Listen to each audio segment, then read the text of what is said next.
stories about my dad and Dallas was when they roped a deer. Yeah. Dad took a shot at this deer, and Dallas says, "You've crippled him." Dad couldn't see the deer. It ran into some oak brush. So Dad gave Dallas his gun. Now, one of the things with Dallas is he was a chess player. He could always think 2 or 3 moves ahead.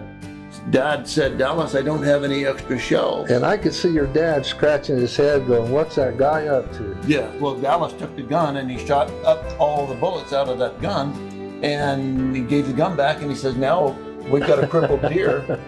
I'll go up above him and I'll run the deer down to you. You sit down here and dry pocket wash and you rope him. And then we'll pull him up into a tree and I'll cut his throat, and that's the way we'll get him." And Dad said, "You're a better roper than I am. You rope him."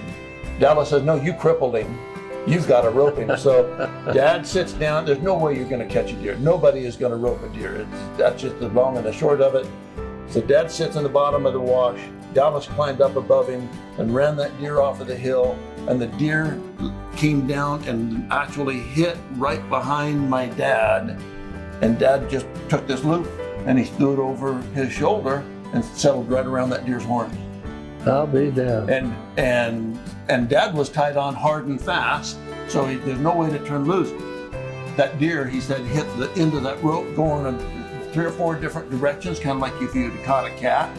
My dad didn't know what to do, but the horse he was riding knew what to do. He ran. So he didn't shoot the deer that good then? He didn't shoot the deer that good. And they ran off down the dry pocket and under the sycamore limbs, and Dad lost his hat and his shirt's mostly torn off of him. And there's a little pinon tree, and old Buck knew what to do. He pulls that deer right up into that pinon Lucky tree. for a good cow horse. Yes.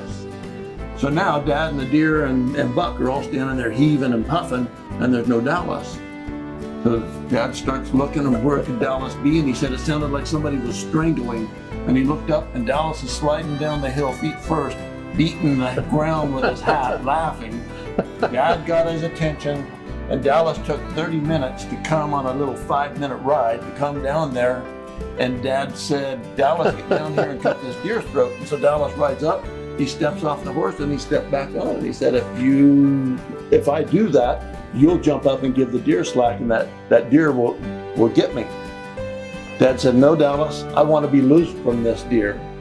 So Dallas steps off his horse and he stepped back on, and he said, "You would cut your rope just to get even with me. So give me your knife." So Dad gave him his knife, and Dallas cut that deer's throat, and that's the way they got their deer. And it turns out that the deer was grazed across the back foot. Just barely broke the skin, and that's why the deer had jumped and kicked when Dad shot the front. That's what happened. And And that's our story, and we're sticking to it. well, yeah, and Buck would never let you rope on him outside of a corral ever after that. Yeah, but yeah, Buck was never going to let you catch something and do that to him.